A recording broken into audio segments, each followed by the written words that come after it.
Hi friends, ഇത് നമ്മൾ വീട്ടിൽ എങ്ങനെയാണ് പനീർ ഉണ്ടാക്കിയെടുക്കുന്നതെന്ന് നോക്കാം. അപ്പോൾ അതിനായിട്ട് പാലും നാരങ്ങാനീരും മാത്രം മതി. അത് വെച്ചിട്ട് നമുക്ക് പെട്ടെന്ന് തന്നെ ടേസ്റ്റിയായ പനീർ വീട്ടിൽ ഉണ്ടാക്കിയെടുക്കാം. കടയിൽ നിന്നൊന്നും വാങ്ങേണ്ട കാര്യമില്ല. അപ്പോൾ ഇതെങ്ങനെയാണ് ഉണ്ടാക്കുന്നതെന്ന് നോക്കാം. അപ്പോൾ അതിനായിട്ട് ഞാൻ 2 ലിറ്റർ പാലാണ് എടുത്തു വച്ചിട്ടുള്ളത്. അപ്പോൾ അവനവൻ്റെ ആവശ്യാനുസരണം പാലെടുക്കുക. നല്ല ഫാറ്റ് മിൽക്കാണെങ്കിൽ നന്നായി പനീർ കിട്ടും. അപ്പം ഞാനിതൊന്ന് തിളപ്പിക്കാൻ വെക്കുകയാണ്. ഇനിയിപ്പോൾ ഇതൊന്ന് തിളച്ച് വരുന്ന സമയത്ത് തീ കുറച്ചിട്ടിട്ട് നമുക്കിതിലേക്ക് നാരങ്ങാനീര് ചേർത്ത് കൊടുക്കണം. ഇതിപ്പോൾ തിളച്ച് വന്ന് തുടങ്ങിയപ്പോൾ ഞാൻ ഇതിൻ്റെ ഫ്ലെയിം കുറച്ചിട്ട് നാരങ്ങാനീര് ആഡ് ചെയ്യാൻ പോവാണ്. അപ്പോൾ ഒരു 1.5 നാരങ്ങയുടെ നീര് ഞാൻ പിഴിഞ്ഞു വച്ചിട്ടുണ്ട്. ആദ്യം ഒരല്പം ചേർത്ത് ഒരു പകുതി ചേർത്ത് നോക്കാം.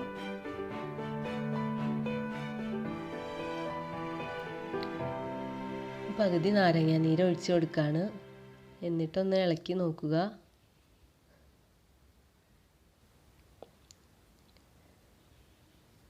കുറച്ചുകൂടി ആവശ്യമുണ്ട്. അപ്പോൾ ഞാൻ ബാക്കിയും കൂടി ചേർക്കുകയാണ്.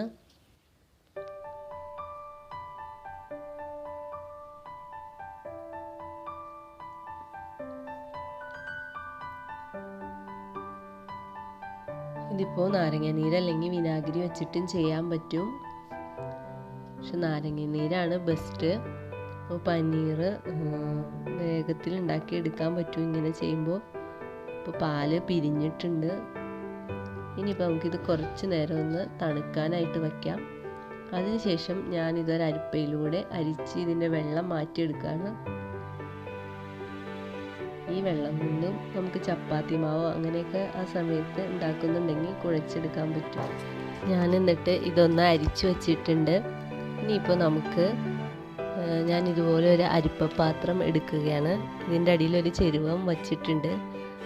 ഇനി നമ്മൾ ഈ അരിച്ചു വച്ചിരിക്കുന്ന പനീർ ഈ തുണി ഒരു നൈസ് വെള്ളം പോകുന്ന രീതിയിലുള്ളൊരു തുണി വൃത്തിയുള്ളത് എടുത്തിട്ട് അതിൻ്റെ മുകളിലേക്ക് ഇട്ട് കൊടുക്കുക. നല്ല ഒരു തോർത്തോ അങ്ങനെ എന്തായാലും മതി. നൈസായിട്ട് തുണിയാണെങ്കിൽ വേഗം വെള്ളം പോവും. അപ്പോൾ ഇത് എന്നിട്ടൊന്ന് നന്നായി പിഴിയുക. മാക്സിമം വെള്ളം കളഞ്ഞതിന് ശേഷം ഇതിങ്ങനെ നല്ല പരത്തി വച്ചിട്ട് അതിൻ്റെ മുകളിൽ എന്തെങ്കിലും വെയിറ്റ് ഉള്ളൊരു വസ്തു കയറ്റി വയ്ക്കുക. ഇത് ഞാൻ വച്ചിരിക്കുന്നത് ഒരു പാത്രത്തിൽ നിറച്ച് വെള്ളം എടുത്ത് അതിൻ്റെ മുകളിൽ വച്ചിരിക്കുകയാണ്. അപ്പോൾ ഒരു മണിക്കൂറിന് ശേഷം ഞാനിത് വെള്ളം എടുത്ത് മാറ്റുകയാണ്.